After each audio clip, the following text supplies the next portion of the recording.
Ngayon po ay Monday ng ika-12 linggo ng karaniwang panahon at ang mabuting balita ng Panginoon ayon kay San Mateo. Papuri sa iyo, Panginoon. Huwag kayong humatol nang kayo'y di hatulan ng Diyos, sapagkat hahatulan kayo ayon sa paghatol ninyo sa iba, susukatin kayo ayon sa panukat ninyo sa iba. Bakit mo nakikita ang puwing sa mata ng iyong kapatid, ngunit hindi mo pansin ang trusong nasa iyong mata? Paano mong masasabi sa iyong kapatid, halika't aalisin ko ang puwing mo, gayong truso ang nasa mata mo? Mapagkunwari, alisin mo muna ang trusong nasa iyong mata, at sa gayon, makakakita kang mabuti at maaalis mo ang puwing ng iyong kapatid. Ang mabuting balita ng ating Panginoon. Pinupuri ka namin, Panginoong Hesukristo. Huwag kayong humatol upang hindi kayo hahatulan ng Diyos. Ano po ba ang makukuha natin sa ating paghatol sa ibang tao? Wala po maliban sa pag-iipon ng pagkamuhi, galit at sama ng loob sa ating puso na kung hindi maitama ay maaring magiging sanhi pa ng ating pagkakasakit o maaring ating ikakamatay.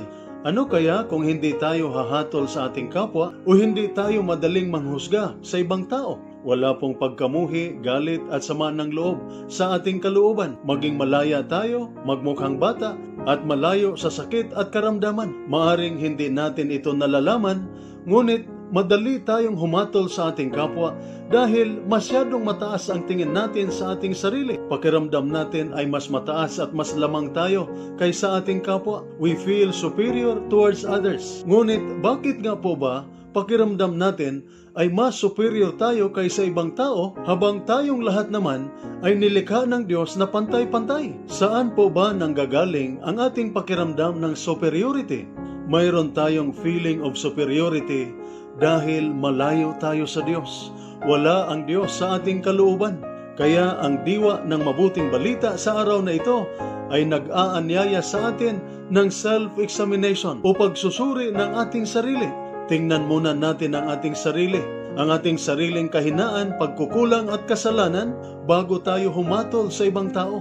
Tingnan muna natin ang ating sariling pagkakamali at ang maling ating ginagawa bago natin tingnan ang kasalanan ng iba. Baguhin muna natin ang ating sarili bago tayo magdidiman ng pagbabago sa ibang tao. Hinahamon tayo ng mabuting balita na tingnang mabuti at suriin ng malaliman ang ating sarili dahil maaring guilty lamang tayo ng self-projection sa ating paghatol sa ibang tao. Maaring nakikita lamang natin sa ating kapwa kung ano ang mayroon sa ating sarili. Kaya kailangan nating tingnan kung ano ang mayroon sa ating buhay na kailangan nating itama at baguhin. Kaya bago tayo humatol at magbigay ng komento tungkol sa buhay ng ibang tao, kailangan muna nating sagutin ang mga katanungang ito. Ano ba ang aking totoong layunin? Ano ba ang aking totoong motibo sa aking paghatol at pagbibigay ng aking komento tungkol sa buhay ng ibang tao? At bago tayo gumawa ng anumang comparison o anumang komento tungkol sa ibang tao, kailangan muna nating ma-realize at makita kung ano ang ating totoong katayuan sa harap ng Diyos ayon sa paalala ni Jesus sa mabuting balita. The measure with which you measure will be measured out to you. Ang sukatan na ginagamit ninyo sa iba ay ang sukatan na gagamitin sa iyo. Ito po ang salita ng Diyos, ang ating gabay. Let us pray. Lord God, Almighty Father, Creator of mankind and author of peace, those who take refuge in you will be glad and forever will shout for joy. Protect our soldiers as they discharge their duties. Protect them with the shield of your strength and keep them safe from all evil and harm. Grant them courage and hope.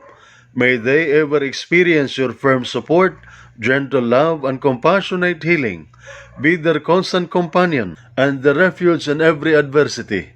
Be their power and protector, leading them from darkness to light. May the power of your love enable them to return home in safety, that with all those who love and care for them, they may ever rejoice and praise you for your loving care. We ask this through Christ our Lord. Amen. Mary, Queen of Peace, pray for us. Saint Michael the Archangel, pray for us. Saint Ignatius of Loyola, pray for us. At sumainyo at sa inyong pamilya Ang pagpapala ng makapangyarihang Diyos, Ama, Anak at Espiritu Santo. Amen.